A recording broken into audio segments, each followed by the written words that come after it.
फसल उगवतो शेतकरी आणि भाव मात्र सरकार ठरवते, हे चालणार नाही। या यंत्रणेच्या त्रुटी नाही आहेत, ही त्यांची वैशिष्ट्ये आहेत। हे एवढे लोक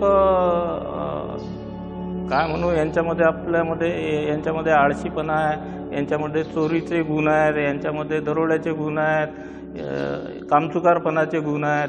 हे अशा सगळ्या वाईट गुणांचं मिश्रण झालेली ही यंत्रणा असते आणि ही यांची वैशिष्ट्य आहे। ज्या शेतकऱ्याकडे लेकराले शाळेत शिक्षणासाठी मोबाईल घेऊन द्यायला पैसे नाही, त्याला जर का ऑनलाईन फोटो सांगत असतील पाठवायचे शेतातून, तर बंद करून टाका। तुमचे तलाठी, तुमचे कृषी सहाय्यक काय असतील भरत्या करून आमच्या बोकांडीवर त्याचे पगार कशाला बसवता? तर त्यांना बंद करा। शेतकरी कन्सल्टंट ठेवू शकते ना हो, जर त्याला बाजारपेठ जर का मोकळी करून दिली तर त्याच्याकडे एवढा पैसा येईल की तो आपल्या शेतीसाठी तुमच्या भिकाऱ्या त्या कृषी सहाय्यकाच्या भरोश्यावर तो राहणार नाही। तो एखाद्या कंपनीची कन्सल्टन्सी तो हायर करेल आणि त्याच्याकडून सल्ला घेऊन आपली शेती करेल। तुम्ही त्याला मोकळं करा। एक तर त्याच्या बोकांडीवर या लोकांचे पगार बसवता आणि त्याला शिकवता ऑनलाईन फोटो पाठव, या रांगीत जाय, त्या रांगीत जाय। हे या लोकांच्या त्रुट्या नाही आहे, हे यांची वैशिष्ट्य आहे। हे लोक एवढे बेमुहूर्तखोर झालेले आहे आणि खरं पाहिलं तर कोणाची नोकरी तर परमनंट असायलाच नको सरकारी, इतके बेमुहूर्तखोर हे लोकपणा करतात, शेतकऱ्याकडून पैसे खातात। त्यांनी असे धंदे केले त्याला ताबडतोब सस्पेंड करायला पाहिजे। एवढी मोठी बेरोजगाराची फौज आपल्याकडे उभी आहे आणि अशा अगदी मूर्ख लोकांना आपण या शेतकऱ्यांच्या पैशावर पोसतो।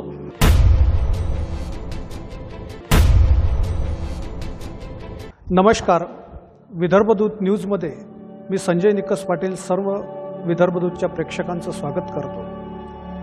आज आपण या ठिकाणी एक महत्त्वपूर्ण विषयावर चर्चा करण्यासाठी युवा राष्ट्राचे संस्थापक अध्यक्ष तथा विदर्भ आघाडी प्रदेशाध्यक्ष शेतकरी संघटना यांच्याशी आपण चर्चा करणार आहोत। नमस्कार डॉक्टर साहेब। नमस्कार। विदर्भदूत न्यूजमध्ये मी आपलं स्वागत करतो। आज शेती आणि मातीची अवस्था पाहिली तर अत्यंत बिकट झालेली आहे। ज्यावेळेस की भारताची अर्थव्यवस्था ही कृषीप्रधान आहे, इथल्या संपूर्ण अर्थव्यवस्थेला कलाटणी देण्याचं काम कृषी क्षेत्र करतं। परंतु अलीकडच्या काळात झपाट्यानं उद्योगधंद्यांचं वाढतं विस्तारीकरण असेल, इतर गोष्टी असतील, यामुळं कृषीला कुठंतरी अधोगती प्राप्त व्हायला लागली आहे। अनेक शेतकरी संघटनेचे नेते वेळोवेळी आपली मतं मांडतात, त्या मतांचा विचार करून शासन नवीन धोरणं ठरवतं, नवीन निर्णय घेतं, परंतु तळागाळातल्या कास्तकारांपर्यंत, शेतमजुरांपर्यंत आणि शेतीमध्ये वास्तविकपणे राबणाऱ्या माणसांपर्यंत ही धोरणं कुठवत जातात, हा एक मोठा संशोधनाचा विषय आहे। अलीकडच्या काळातच नवीन केंद्र सरकारनं कृषी धोरण जाहीर केलं, त्या धोरणाचा विचार करून त्याची अंमलबजावणी कुठपर्यंत आली याबद्दल डॉक्टर साहेब मला तुम्हाला सर्वप्रथम प्रश्न विचारायला आवडेल। केंद्राने जे काही 3 नवीन अध्यादेश काढले होते आणि त्याच्यानंतर कायद्यामध्ये रूपांतर झालं, तर त्या अध्यादेशांच्या विरोधामध्ये देशभर काहीतरी गदारोळ उभा करण्याचा वेगवेगळ्या शेतकरी संघटनांनी प्रयत्न केला आणि ते अध्यादेश किंवा ते जे कायद्यामध्ये रूपांतर झालेले आहेत ते आता सुप्रीम कोर्टाने ते स्थगित केलेले आहेत। आणि स्थगित केल्यानंतर सुप्रीम कोर्टाने एक समिती नेमली होती, 4 सदस्यांची समिती, ज्यामध्ये 3 तर कृषीचे अर्थशास्त्रज्ञ होते आणि एक शेतकरी संघटनेचे अध्यक्ष अनिलजी घनवट त्या समितीमध्ये होते। आणि त्या समितीला काम असं दिलं होतं की जे आंदोलन करणारे शेतकरी वर्ग आहे किंवा इतर जे शेती व्यवसायाशी संबंधित, मग शेती व्यवसायामध्ये फक्त शेतकरीच नाही, शेतमजूर आहेत, त्यानंतर वेगवेगळे व्यापारी आहेत, वेगवेगळे उद्योगधंदे प्रोसेसिंगचे जे काही चालतात ते लोक आहेत, या सर्वांशी समन्वय करून या सर्वांच्या सहमतीनं असं काहीतरी ड्राफ्ट तयार करायचा या विधेयकांच्या बद्दल की जो सर्वांना मान्य होईल, ज्यामध्ये सर्वांची काहीतरी सहमती ज्यावर होईल असा एक ड्राफ्ट त्यांनी तयार करायचा होता। परंतु आंदोलक शेतकऱ्यांनी अशी भूमिका घेतली की ही समितीच आम्हाला मान्य नाही। वास्तविक ती समिती सुप्रीम कोर्टाने नेमलेली होती, त्यामुळे तरीसुद्धा त्या समितीनं आपला कार्यकाळामध्ये देशभरातल्या हजारो शेतकऱ्यांशी आणि शेती व्यवसायाशी निगडीत जे काही उद्योग आहेत, जे काही प्रोसेसिंग आहे, मार्केट कमिटी आहेत, त्या सर्वांशी सहमत करून त्यांनी आपला अहवाल बनवलेला आहे आणि तो अहवाल माननीय सुप्रीम कोर्टाकडे त्यांनी सादरसुद्धा केलेला आहे. परंतु तो अहवाल अद्याप कोर्टाच्या अधीनस्थ असल्यामुळे आणि सुप्रीम कोर्ट हे न्यायव्यवस्थेतली सुप्रीम ऑथॉरिटी असल्यामुळे आता आपल्याला त्याच्या पुढे काही कुठं जाता येत नाही आणि त्या अहवालावर आपल्याला बोलताही येत नाही. परंतु आमची तरीसुद्धा मागणी अशी आहे की आम्ही सादर केला मार्च एंडिंगमध्ये, आता सप्टेंबर येऊन राहिला, तुम्ही जाहीर करून द्या, लोकांना पब्लिश करा की यांनी असं अहवाल आमच्यापर्यंत पोचलेला आहे, म्हणजे जेणेकरून हा जो गतिरोध आहे सरकार आणि शेतकऱ्यांमधला किंवा ज्या नवीन कायद्याच्या विरोधातला जो गतिरोध आहे, गैरसमज किंवा गतिरोध जो तयार झालेला आहे, याला कुठेतरी वाचा फुटेल. बऱ्याच लोकांना अजूनही लक्षात येत नाही की हे इतके लोक आंदोलन करून राहिले, हे बरोबर आहे की कायदे बरोबर आहे. तर यासाठी तो जो अहवाल दिलेला आहे तो अहवाल पब्लिश करावा, पब्लिक डोमेनमध्ये त्याला आणावं, म्हणजे त्या नवीन चर्चा त्या निमित्तानं सुरू होईल अशी आमची मागणी आहे. बरोबर आहे डॉक्टर साहेब, आपण सांगितलं की जो कायदा आहे आणि शेतकरी वर्ग आहे याच्यामध्ये कुठंतरी गैरसमज किंवा कायद्याचं आकलन लोकांना होत नाही आहे, शेतकऱ्यांना होत नाही आहे, हे अगदी बरोबर आहे. परंतु तरीसुद्धा आजही आपण पाहिलं तर अनेक शेतकरी नेते आणि आपणही सांगतात जे नवीन कृषी धोरण आहे ते जवळपास बऱ्यापैकी आहे, शेतकऱ्यांच्या हिताचं आहे. परंतु आजही देशातला ते कृषी धोरणाच्या विरोधातला विरोध थांबलेला नाही. या परिस्थितीबद्दल आपण काय सांगाल? नवीन कृषी धोरणांबद्दलचं जो काही विरोधाची लाट आपल्याला दिसते आहे आणि जी काही थांबायचं नाव घेत नाही असं जे काही चित्र आपण बोलून दाखवलं, तर यामध्ये प्रामुख्याने सरकार नावाची जी काही यंत्रणा असते आणि शेतकरी जो असतो यांच्यामधलं जे काही संबंध आहे, हे संबंध हा फार स्वातंत्र्यापासूनचा हा संबंध जो आहे तो संघर्षाचा संबंध आहे. त्यामुळे सरकार कुठल्याही पक्षाचं असो, सरकार काहीतरी आपलं भलं करेल असं काही शेतकऱ्यांना सहजासहजी पचनी पडत नसते, स्वाभाविक आहे. या धोरणांबद्दल जे मुख्य आंदोलनकर्ते आहेत राकेश टिकैत यांनी जेव्हा हे संसदेमध्ये कायद्यामध्ये रूपांतर झालं होतं तेव्हा त्यांनी या धोरणाचं स्वागत केलं होतं आणि फसल हमारी भाव सरकारी नहीं चलेगा हे जे घोषणा आहे की आम्ही फसल उगवतो शेतकरी आणि भाव मात्र सरकार ठरवते, हे चालणार नाही. या घोषणेवर राकेश टिकैत आणि त्यांचे वडील महेंद्रसिंग टिकैत यांचं सगळं संघटन त्या भागामध्ये, उत्तर प्रदेशच्या भागामध्ये चालू होतं. परंतु आता त्यांनी नेमकी उलटी भूमिका घेतली. कानून वापस लो हे एक वाक्य ते या आंदोलनात बोलत आहेत. 10 महिने होऊन गेले, परंतु त्यांना काही विरोध आपला समजावून सांगता येऊन नाही राहिला देशातल्या लोकांना. सगळ्यात पहिलं त्यांच्या आंदोलनाचं वाक्य हायलाईट असते, कानून वापस लो. क्या वापस लो, कैसे लो, त्याबद्दल काही त्यांनी अजूनही समजावून त्यांना सांगता आलं नाही. आणि दुसरं एक वाक्य त्यांचं असते की MSP पे खरीदी का कानून बनाओ, MSP के अंदर जो भी खरेदी करेगा उसको जेल में डालो, हे एक दुसरं त्यांचं वाक्य असते. तर हा प्रचंड विरोधाभास आहे. ज्यांनी 40 वर्ष फसल हमारी भाव सरकारी नहीं चलेगा म्हटलं, त्यांनी आता MSPवरच खरेदी करायची म्हटलं तर आज सोयाबीनचे बाजारामध्ये भाव किती आहेत? 5,000, 6,000, 7,000 आणि सोयाबीनची MSP किती आहे? 3,950. मग आता आम्ही 3,950 विकायचं की बाजारभावानं विकायचं? आणि जर का आमचा मालाचा भाव हा जागतिक बाजारानुसार ठरत असते, आमचं सोयाबीन जर का 5,000-5,500 रुपये क्विंटलनं विकल्या गेलं, तेव्हा आम्ही त्या सोयाबीनची DOC जी डेप वगैरे असते, जे सोयाबीनचे प्रॉडक्ट असतात, ते आम्ही निर्यात करू शकतो. त्याच्यावर जर का आमच्याकडे भाव वाढले तर आम्ही ते निर्यातही करू शकत नाही. निर्यात करू शकत नाही तर मग ते व्यापारी घेऊन ते स्टोअर कुठं करतील? आणि व्यापाऱ्यांना जर का तुरुंगवास होत असेल तर ते खरेदी कशाला करतील? आणि मग सरकार, कुठलंही सरकार देशातलं हे शेतकऱ्याचा सर्व माल खरेदी करू शकत नसते. कितीही चांगल्या पद्धतीनं त्यानं करतो म्हटलं तर आपला बजेटच्या 5पट पैसे त्यासाठी लागत असतात किंवा लागणार असतात. मग हे जी गोष्ट शक्य नाही त्या गोष्टीच्या नादी शेतकऱ्यांना उगीच लावण्यापेक्षा भाव हे बाजाराला ठरवू द्यावे. सोयाबीनचे भाव 11,000 होतील आणि 4,000ही होतील. हे बाजारातली तफावत आहे. शेतकऱ्यांना काय द्यायचं की 11,000 रुपये भाव जर का सोयाबीनचा झाला, तर आता जे सरकारनं धंदे केले की तिकडून आयात करणे, हे करणे, हे धंदे सरकारने करू नये. हे भाव शेतकऱ्यांना भेटू द्यावे. मग शेतकऱ्याला 4,000 झाले तर त्याला काही 11,000 भाव भेटेल, कधी 4,000 भेटेल. यामध्ये शेतकऱ्याचं नुकसान होत नसते, कारण मागणी आणि पुरवठ्याचा जो पेंडुलम आहे तो कधीकधी मागणी जर वाढली तर त्याचा भाव वाढतो आणि मागणी जर घटली तर त्याचा भाव कमी होतो. हे बाजाराचा नियम आहे. त्या नियमाच्या अधीन जे आहे शेतकऱ्यांना अधिकाधिक फायदा होणार असतो. आणि दुसरी जे महत्त्वाची गोष्ट आहे सोयाबीनमध्ये किंवा सर्व पिकांमध्ये, ती गोष्ट आहे तंत्रज्ञानाची. जर का आता GM सोयाबीन आपण आयात करतो, त्याचं तेल आपण 65% आयात करतो, परंतु ते पिकवण्याची परवानगी आपल्या शेतकऱ्यांना नाही आहे. प्रगत राष्ट्राचं सोयाबीनचं उत्पादन एकरी 25-26 क्विंटलपासून 45 क्विंटलपर्यंत आहे त्या तंत्रज्ञानामुळे.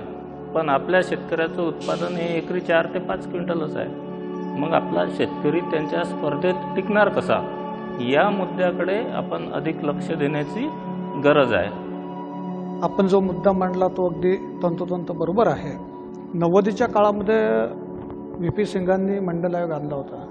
त्यावेळेस त्या काळाला एक वॉटरशेड मुवमेंट असं म्हटलं जायचं की इथून पुढे परिवर्तनाला सुरुवात होत आहे. अगदी तसंच आता नवीन कृषी धोरण आलं, तर जेव्हा हे लागू होईल तर खरंच कृषी अर्थव्यवस्थेला आणि कृषीला एक परिवर्तनाची दिशा इथून मिळेल का? तर आपण चांगला प्रश्न विचारला की या नवीन धोरणामुळे काही परिवर्तन कृषी क्षेत्रामध्ये येईल का. तर हे जे नवीन धोरण आहे हे काही सरकारनं खुशीनं आणलेलं नाही आहे. कोरोनानंतर जेव्हा मार्केटमध्ये सगळा शुकशुकाट तयार झाला, लोकांना कामधंदे नाही, शेती एकच क्षेत्र चालू होतं आणि त्यामुळे निर्मला सीतारामन यांनी सांगितलं की बा आता मार्केटमध्ये खरेदी करायलाच कोणी जात नाही. दुकानं जर आपण उघडले तरी लोकांच्या खिशात पैसे नाही, त्यामुळे खरेदी करायला काही दुकानाकडे कोणी फिरकणार नाही. त्यामुळे आपल्या अर्थव्यवस्थेचं चाक रुतून बसणार आहे. तर या अर्थव्यवस्थेला वर काढण्यासाठी जे आहे काय करावं लागेल, तर देशामध्ये जे जास्तीत जास्त लोक ज्या व्यवसायामध्ये आहेत त्या व्यवसायाच्या लोकांच्या खिशात 4 पैसे कसे येतील याचं नियोजन आपल्याला करावं लागेल.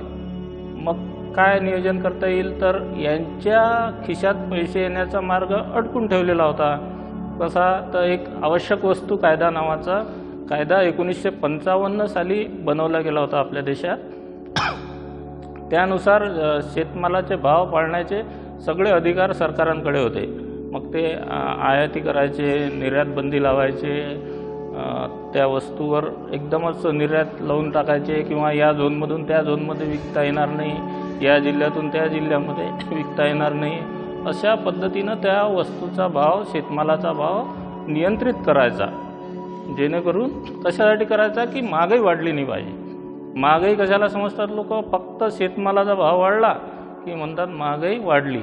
बाकी तुमचे पेट्रोलचे भाव वाढव, डिझेल वाढव, गॅस वाढव, बाकी तुम्ही हॉटेलिंगचं वाढव, काही वाढव, जो मूळ जे आहे, आम्हाला सगळ्या देशाची मानसिकता या सरकारांनी अशी करून ठेवलेली आहे की आम्हाला शेतमाला स्वस्त पाहिजे.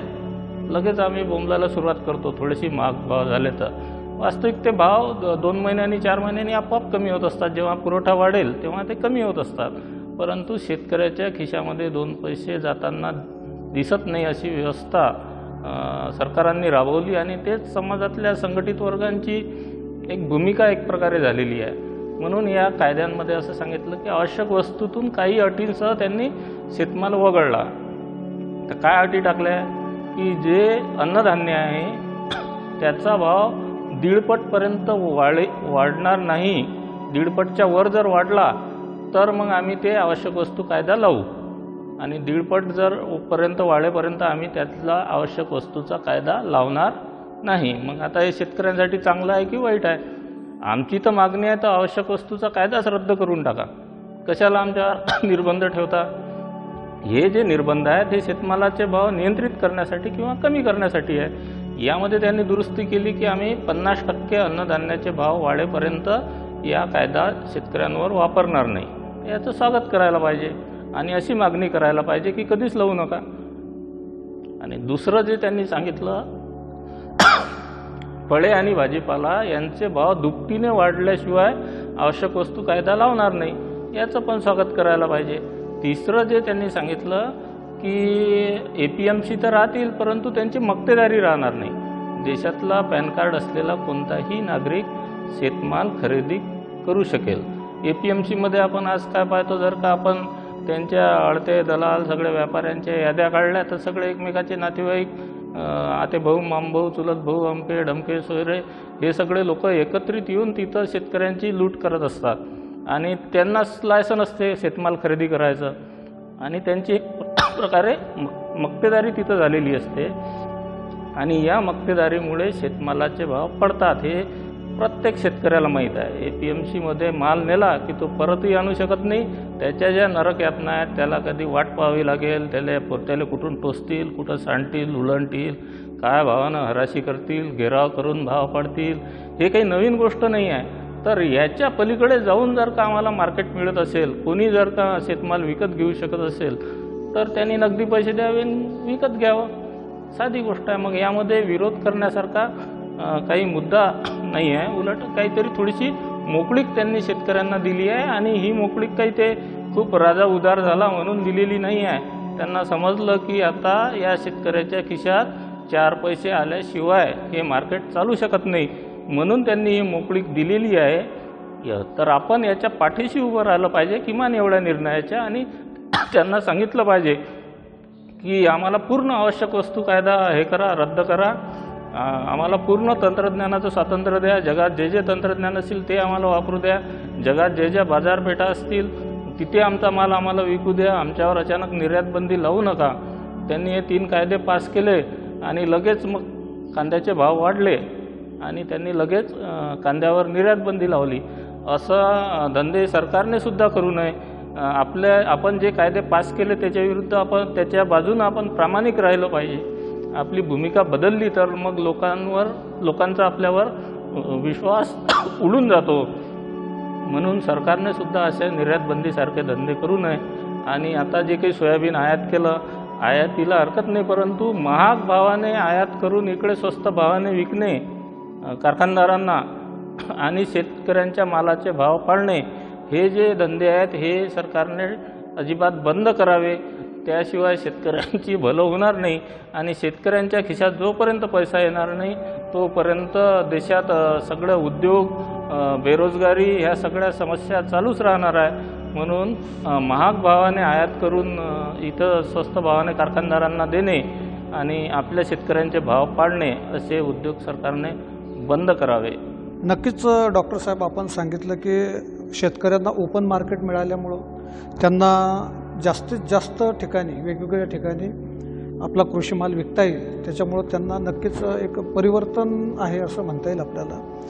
अलीकडच्या काळामध्ये आपण पाहतो, आता नुकतेच मागच्या काही महिन्यापूर्वी सोयाबीन 10,000वर होतं, आता 4-5 हजारावर, 3 हजारावर आलं आहे. आणि याला एक सुलतानी संकट असंच म्हणावं लागेल. त्यातच अलीकडच्या 1.5 महिन्यापासून पावसाने कहर केला आहे, आसमानही आलेलं आहे.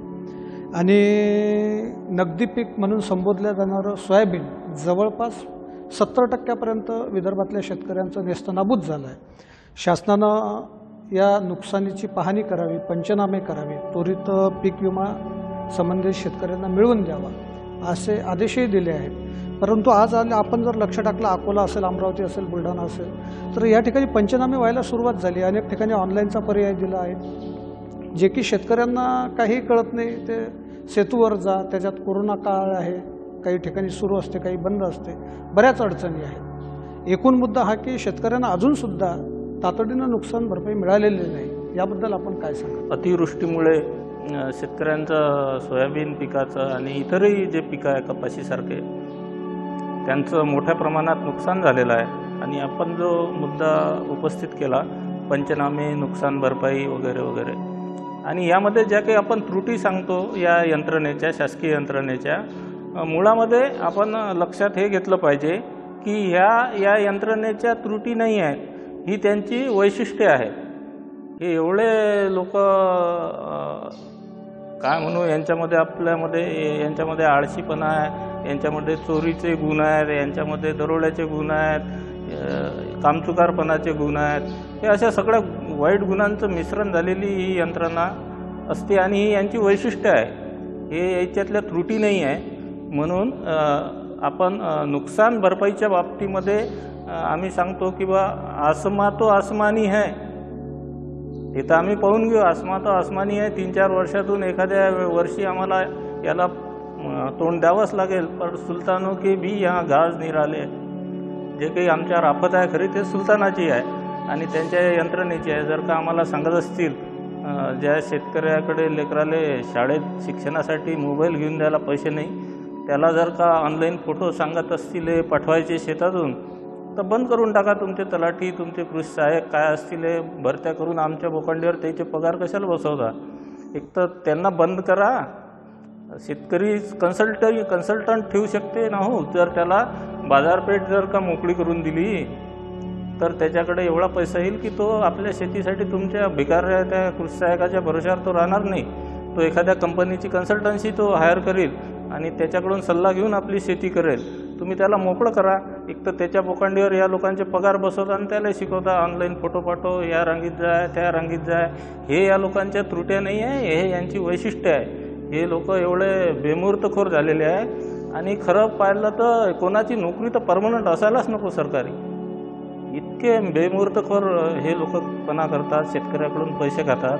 ज्याने असे धंदे केले त्याला ताबडतोब सस्पेंड करायला पाहिजे. एवढी मोठी बेरोजगाराची फौज आपल्याकडे उभी आहे आणि अशा अगदी मूर्ख लोकांना आपण या शेतकऱ्यांच्या पैशावर पोसतो. म्हणून असे धंदे करू नये. शेतकऱ्यांना जे काही नुकसान जे होते अतिवृष्टीमध्ये, जगामध्ये असे बियाणे उपलब्ध आहेत जे पाण्याचा ताण सहन करताय. जगामध्ये असे बियाणे उपलब्ध आहेत जे अतिवृष्टी खूप जास्त पाऊस झाला की पीक खराब होणार नाही. मग तुम्हाला काय करायचं आहे? तुम्हाला काही सरकार शेतकरी त्याच्यासाठी सबसिडी नाही मागून राहिलं. शेतकरी ते विकत घ्यायला तयार आहे. तुम्ही त्याच्यावर बंधनं का बरं ठेवले? त्याला मोकळं करून द्या. जर का अतिवृष्टी झाली तर ते सहन करण्याचं तंत्रज्ञान असणारं बियाणे जगामध्ये उपलब्ध आहे. मग सोपी गोष्ट काय आहे? त्याला त्याची परवानगी देणं सोपी आहे की त्याचं नुकसान होऊ दे, इकडून सेल्फी पाठवून तिकडून सेल्फी पाठव. या धंद्यामध्ये शेतकरी मरत आहे. म्हणून त्याला या सरकारी चक्रातून थोडं बाहेर काढा. या मूर्ख लोकांच्या ताब्यात त्यांना ठेवू नका. यांनी काय संशोधनं लावले? किती वर्ष झाले आपल्याकडे वातावरणामध्ये बदल झाला. पाऊस जो आहे, पावसाचे दिवस कमी झाले. म्हणजे पाऊस तेवढा मिलीमीटरमध्ये तर ठीक आहे, पण ते 4 दिवसात तेवढा 2 पाऊस पडून जाते, 8 दिवसात पडून जाते. मग कोणतं तंत्रज्ञान आम्ही आणलं की जो पाण्याचं ताण ते बियाणं सहन करीन? पटपट दुबार पेरणे आपल्याकडे. आपण दरवर्षी बातम्या करतो, पावसाला खंड पडला, इतके पेरणी उलटली. मग काय तुम्ही तंत्रज्ञान आणून राहिले? मग जिथं उपलब्ध आहे ते तर आम्हाला भेटू द्या. किंवा कुठं पाणी आलं, वावरात पाणी साचलं, पिवळे पडले, सडले, त्याचं तंत्रज्ञान जगात उपलब्ध आहे. एक तर तुम्ही तुमची दाखवा, नाही तर जे आहे ते शेतकऱ्यांना येऊ द्या. आणि या चक्रामध्ये आम्हाला फिरू नका. सेल्फी पाठवा, नमकं पाठवा, ढमकं पाठवा. काय भिकारीसारखं काय देता तुम्ही? कोणाला 150चा चेक येते, कोणाला 1000चा चेक येते. त्याच्यापेक्षा त्याला भेटू द्या ते तंत्रज्ञान. विम्याविषयी लोक आंदोलनं करतात, पण आपल्याला बऱ्याच आंदोलकांना हे माहीत नसते की समस्या काय. समस्या जी आहे ती एका जिल्ह्यामध्ये, एका विभागामध्ये एकच विमा कंपनी दिलेली आहे यांनी. जरी काही विम्यामध्ये अनेक कंपन्या आहेत शेतीच्या विम्यामध्ये, आम्ही तर म्हणतो हा धंदा घाटाचा, याचा विमा होऊच शकत नाही. या धंद्यामध्ये तुम्हीच असे भाव नियंत्रित करता, भाव पाडता की तो बिचारा त्याच्या शेतमालाचं पीक कर्जही भरू शकत नाही. तुम्ही त्याला तंत्रज्ञान भेटू देत नाही. मग याचा काय विमा? त्याला पाणी आलं की त्याचं पीक खराब होईल किंवा पाणी नाही आलं तरी त्याचं पीक उगवणार नाही, हे सगळ्यांना माहीत आहे. मग त्याचं तंत्रज्ञान जगात उपलब्ध आहे, ते तुम्ही त्याला भेटू देता का? नाही. मग कशाला त्याची विमा काढता? ते नुकसानीचं आहे ना. मग तो विमा शेतकऱ्याच्या फायद्याचा होईल का? नाही होणार. मग कोणी काय पीक लिहून देते, कोणी 5 एकराचा विमा काढते, त्याला 15 एकराचा विमा भेटते. कोणाला विम्यानं लॉटरीसारखा वरलीचा आकडा निघल्यासारखा विमा भेटते आणि कोणाला काहीच भेटत नाही, तो दरवर्षी पैसेच भरत राहते. हे जे धंदे आहे सगळे मूर्खपणाचे उद्योग आहेत. विमा कंपन्यामध्ये जर का तुम्हाला चालवायचं असेल तर स्पर्धा होऊ द्या ना. 14 विमा कंपन्या राज्यामध्ये काम करतात आणि अकोला जिल्ह्यात एकच विमा कंपनी सगळ्या शेतकऱ्याला, प्रत्येक जिल्ह्याला एकच दिलेली आहे त्यांनी, अशी सुभेदारी वाटून दिली. म्हणजे तू जा बा एकटा आणि तूच एकटा तू कत्तल कर या सगळ्याची. तर त्या 14मध्ये स्पर्धा होऊ द्या. मला जर का माझी अकोला जिल्ह्यात शेती आहे, मला माझी कंपनी पटून नाही राहिली, तर मी दुसऱ्या कंपनीचं काढेल.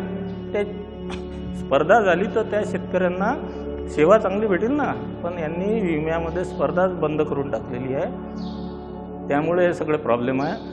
नुकसान भरपाई आणि पंचनामे वगैरे ह्या सगळ्या ज्या काही भानगडी आहेत, ह्या भानगडी शेतकऱ्यांसाठी नाहीच आहेत. ह्या भानगडी पैसे खाण्यासाठी आहे. त्यामुळे या भानगडीच्या बाहेर आम्हाला काढावं, आम्हाला चांगलं तंत्रज्ञान भेटून द्यावं, त्यामधले अडसर दूर करावं, आम्हाला बाजारपेठा भेटून द्यावं. आणि तुम्हाला जर काही करायचंच असेल शेतकऱ्यासाठी, लय लोकांना पुळका येते, आम्ही विम्यासाठी आंदोलन केलं, आम्ही भरपाईसाठी आंदोलन केलं, तर आमच्याकडे हिशोब उपलब्ध आहे. या सरकारी यंत्रणांनी इतके वर्ष शेतकऱ्यांना किती लुटलं, आमच्या बापदाद्यांना किती लुटलं. जर का आपल्याला काही मागायचं असेल तर अर्थशास्त्रीय हिशोबानं मागा ना, भिकाऱ्यासारखं काय मागायचं. तर आमच्याकडे हिशोब उपलब्ध आहे. ज्यांना ज्यांना असं वाटते की बस सरकारला काहीतरी आपण मागितलंच पाहिजे, तर आपल्याला बापदाद्यांना जे लुटलं आहे त्या लुटीचा हिशोब आम्ही तुम्हाला देऊ आणि तुम्ही या आणि आपण सोबत मागू. काय मागू तर लुटलेलं मागू, भीक मागणार नाही. हे घोषणा जी आहे हे प्रत्येक शेतकरी पुत्रांनी लक्षात ठेवली पाहिजे आणि या दृष्टीनं आपलं आंदोलन उभं राहिलं पाहिजे. तेव्हा आपल्याला चांगले दिवस येतील. नाही तर मग दरवर्षी पाणी आलं, सोयाबीन गेलं, नुकसान भरपाई दे, विमा दे, या धंद्याने आपल्याला हेच करत राहावं लागेल आणि पुढे कोणी शेती करणार नाही. म्हणून काय मागायचं असेल तर तंत्रज्ञान आणि बाजारपेठेचं स्वातंत्र्य मागा आणि बापदाद्यांना जे लुटलेलं आहे त्याचा हिशोब उपलब्ध आहे, त्या लुटीचे पैसे मागा. हेच शेतकऱ्यांच्या यशाची गुरुकिल्ली आहे. नक्कीच डॉक्टर साहेब, आपण अत्यंत महत्त्वाचा मुद्दा या ठिकाणी मांडलात की सरकारी यंत्रणेमधील झरीतले शुक्राचार्य ज्यांना म्हटलं जातं, जे ग्रामस्तरापासून अगदी शासन पातळीपर्यंत आहेत, यांच्यामधील जो समन्वय किंवा अनस्ता, याच्यामुळे शेतकऱ्यांना बऱ्याच अडचणी येतात. आणि राहिला पीक विमा आणि विमा कंपन्यांचा प्रश्न, तर हा अगदी महत्त्वाचा मुद्दा आहे की ज्यावेळेस स्पर्धा निर्माण होईल त्यावेळेस खऱ्या अर्थानं पीक विमा कंपन्या तातडीनं पूर्णत्वास नेतील आणि शेतकऱ्यांना जे काय मदत असेल ती योग्य प्रकारे आणि चांगल्या प्रकारे मिळेल. आपल्या मुलाखतीचा विषय सोडून, पण मुलाखतीशी रिलेटेडच आहे कारण तो एक शेतकऱ्यांचा विषय आहे. लखीमपूरला जे अलीकडच्या 2-3 दिवसापूर्वी घडलं, अत्यंत दुर्दैवी आणि दुःखदायक अशी घटना आहे. कोणी घडवलं, काय घडवलं, त्यांना पकडलं की नाही, हा एक वेगळा विषय आहे. पण निदान अशी घटना भारतामध्ये होते ज्या ठिकाणी भारताची अर्थव्यवस्था ही कृषीची आहे, सर्व देशाचा आणि जगाचाही पोशिंदा शेतकरी आहे. अशा शेतकऱ्यांवर अशा प्रकारे हल्ला होऊन त्यांना तिथं मृत्युमुखी पडावं लागतं, ही नक्कीच दुर्दैवी घटना आहे. त्याबद्दल आपण काय सांगाल एक शेतकरी नेते या नात्यानं? सर्वात आधी तर आपण जे काही दुर्दैवी त्यामध्ये मृत्यू पडलेले आहे बांधव, त्यांना आपण श्रद्धांजली व्यक्त करू या ठिकाणी आणि त्यांना न्याय मिळण्याचीच सर्व देशवासियांची मागणी राहील. या निमित्तानं एक प्रश्न उपस्थित होतो की हा जो काही सत्तेचा, संपत्तीचा एवढा माज आहे, हा माज येतो कुठून? या प्रश्नाच्या मुळाशी मात्र काही कोणी जाताना दिसत नाही. अशा घटना होत राहतात. घटना झाल्या की जे काही विरोधी पक्ष त्या त्या काळातले असतील, या काळात हे आहेत, त्या काळात ते आहेत, ते काय पॉलिटिकल टुरिझमसारखं तिथं चित्र तयार होते. मला जाऊ द्या, मला जाऊ द्या, मला भेटू द्या. पण तू काय मांडून काय राहिला बा? काही मांडणं की हा माज येतो कुठून या संपत्तीचा लोकांना चिरळण्यापर्यंत. हा जो माज आहे, हा हे सत्ता सगळी एकत्रित सरकारच्या हाती झालेली आहे. एक वेळा माणूस जे काही आहे आमदार खासदार झाला, आपण पाहतो की त्याला 7 पिढ्या त्याला काही करायचं काम नाही. तर हे जे आहे हे दुरुस्त कसं होईल? तर सरकार नावाची जी यंत्रणा आहे त्याची शक्ती आपल्याला कमी करावं लागेल. लोक म्हणतात की सगळं सरकारनंच केलं पाहिजे, मग तो सगळ्या ह्याच्यात पैसे खाते ना, असं लोकांना उडवते मस्ती आली की. तर हे जे गोष्टी आहे याची शक्ती आपल्याला कमी करावं लागेल, वाढवा नाही लागेल. भूमिका लोक लक्षात घेत नाही की शक्ती वाढल्यामुळे सगळ्या वस्तू ज्या आहेत, सगळ्या सेवा ज्या आहेत, सगळ्या यंत्रणा ज्या आहेत त्या सरकारच्याच ताब्यात. मग तो तर काय म्हणते की आपणही भगवान आहे, आपणही भगवान आहे म्हणायला लागते. तो त्यातून अशा घटना घडतात. तर त्यांना न्याय मिळावा हीच आपण या प्रसंगी मागणी करूया. आणि काही जर का लक्षात ठेवायचं असेल तर हे लक्षात ठेवूया की सरकारीकरणामुळे असे मग्रूर नेते, असे मग्रूर अवलादी तयार होतात. म्हणून सरकारची शक्ती कमीत कमी करण्यासाठी आपण प्रयत्नरत राहिलं पाहिजे. नक्कीच डॉक्टर साहेब, आपण सांगितलं की हमसो कायदा जेव्हा त्याच्याकडं एखाद्या राजकीय नेत्याकडं लोकप्रतिनिधीकडे शक्ती येते आणि आपण पाहता आजकाल की खासदारही तेच आहेत, जिल्हा बँकेचे व्यवस्थापकही तेच आहेत, कृषी विज्ञान केंद्र असतील किंवा इतर कृषीविषयक महाविद्यालय कॉलेज असतील तेच आहेत. ज्यावेळेस अशी परिस्थिती निर्माण होते त्यावेळेस खऱ्या अर्थानं तो हुकुमशहासारखा तिथे वागायला लागतो आणि त्यातून या घटना घडून येतात. हे अलीकडच्या काळातल्या या लखीमपूरच्या घटनेतल्या बातमीवरून तरी दिसून येते. अगदी बरोबर आहे. तर नमस्कार मित्रांनो, आज आपण शेतकरी संघटनेचे युवा प्रदेश अध्यक्ष, विदर्भ प्रदेश अध्यक्ष तथा युवा राष्ट्र संघटनेचे संस्थापक अध्यक्ष, जिव्हाळाचे अध्यक्ष डॉक्टर निलेश पाटील, शेतकरी नेते यांच्याशी चर्चा केली. त्यांच्याकडनं बऱ्याच गोष्टी आपण जाणून घेतल्यात. व्यवस्था असेल, शासन असेल, प्रशासन असेल, यामधला समन्वय, पीक विमा योजना असेल, शेतकऱ्यांचं होणारं नुकसान असेल, लखीमपूरसारखी दुर्दैवी घटना असेल, या गोष्टींवर डॉक्टर साहेबांनी आपलं चांगलं मत मांडलं. नक्कीच या मताचा कुठंतरी शासन दरबारी योग्य तो विचार व्हावा आणि व्यवस्था परिवर्तन करण्यासाठी शासनानं काहीतरी नवं करायला हवं. तेच या मुलाखतीचा सार होऊ शकतो आणि मुलाखती यशस्वी झाली असं आपण म्हणू शकतो. नक्कीच या गोष्टीचा विचार होईल. धन्यवाद डॉक्टर साहेब, वेळ दिल्याबद्दल, विदर्भ दूतमध्ये आल्याबद्दल खूप खूप आभारी आहोत. धन्यवाद.